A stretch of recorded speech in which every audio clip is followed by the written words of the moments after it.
Friends అందరికీ నమస్కారం అండి. రైల్వే ప్రయాణికులకు సంబంధించి టికెట్ పైన కేంద్రం కీలక ప్రకటన అండి. ఆ వివరాలు ఏంటన్నది వీడియోలో తెలుసుకుందాం. వీడియోని చివరి వరకు చూడండి, అర్థమవుతుంది. ఛానల్ సబ్స్క్రైబ్ చేయకపోతే వెంటనే ఛానల్ సబ్స్క్రైబ్ చేసుకోండి. కొత్తగా చూస్తున్నట్లయితే bell button all notification activate చేసుకోండి. చూస్తున్నారు కానీ లైక్ చేయడం మర్చిపోతున్నారండి. దయచేసి లైక్ చేయండి. వివరాలకైతే వెళ్ళిపోదామండి. రైలు ప్రయాణికులకు శుభవార్త. రైల్వే శాఖ మొబైల్ టికెట్ సేవలను అయితే ప్రవేశపెట్టేందుకు సన్నాహాలు చేస్తుంది. సో ముఖ్యంగా చూసుకున్నట్లయితే సాధారణ బోగీల్లో ప్రయాణించే వారికి స్టేషన్ కౌంటర్ల వద్ద ఉండే రద్దీ నుంచి ఉపశమనం లభించనుంది.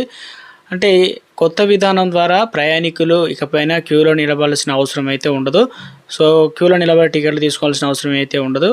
ఇది ప్రత్యేకంగా రాయ్పూర్ రైల్వే స్టేషన్లో ఈ విధానం ఇప్పటికే ప్రయోగాత్మకంగా ప్రారంభమైంది. ఇందులో భాగంగా టీటీఈలు అదేవిధంగా టికెట్ తనిఖీ బృందాలు చేతిలో ఇమిడి ఉండే ప్రత్యేక మొబైల్ పరికరాలు అయితే అందులో ఉపయోగించి ప్రయాణికులకు నేరుగా టికెట్లు అయితే జారీ చేస్తారు. వారు ట్రైన్లోకి ఎక్కిన తర్వాత ఈ పరికరంలో ప్రయాణికుల వివరాలు అదేవిధంగా గమ్యస్థానం వంటి సమాచారాన్ని నమోదు చేసిన తర్వాత దానితో అనుసంధానించబడినటువంటి ప్రింటర్ల ద్వారా కూడా వెంటనే టికెట్లు అయితే జారీ అవుతాయి అన్నమాట.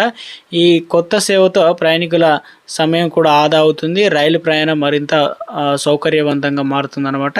ఈ ప్రయోగం విజయవంతమైతే దేశవ్యాప్తంగా అన్ని ప్రధాన స్టేషన్లో ఈ మొబైల్ టికెట్ విధానాన్ని కూడా ప్రవేశపెట్టాలని రైల్వే అధికారులు యోచిస్తున్నారనమాట. ఇక మార్పు సాధారణ ప్రయాణికులకు రైలు ప్రయాణికులకు మరింత సులభతరం అవుతుందన్నమాట. ప్రయాణికులకు ఇప్పుడు బస్సులో ఎలా టికెట్ ఇస్తున్నారో అలాగా సేమ్ ఇచ్చే విధానం కూడా ప్రయోగాత్మకంగా వీరు ఇక్కడ చేస్తున్నారన్నమాట. సో గుడ్ న్యూస్ అని చెప్పుకోవచ్చు. కేంద్రం నుంచి మొదట కొన్ని స్టేషన్లు ఇవి అమలు చేసి తర్వాత రాష్ట్రాలు దేశవ్యాప్తంగా అన్ని స్టేషన్లో కూడా ఇది అమలు చేయబోతున్నట్లు అప్డేట్స్ అయితే అందుతున్నాయండి.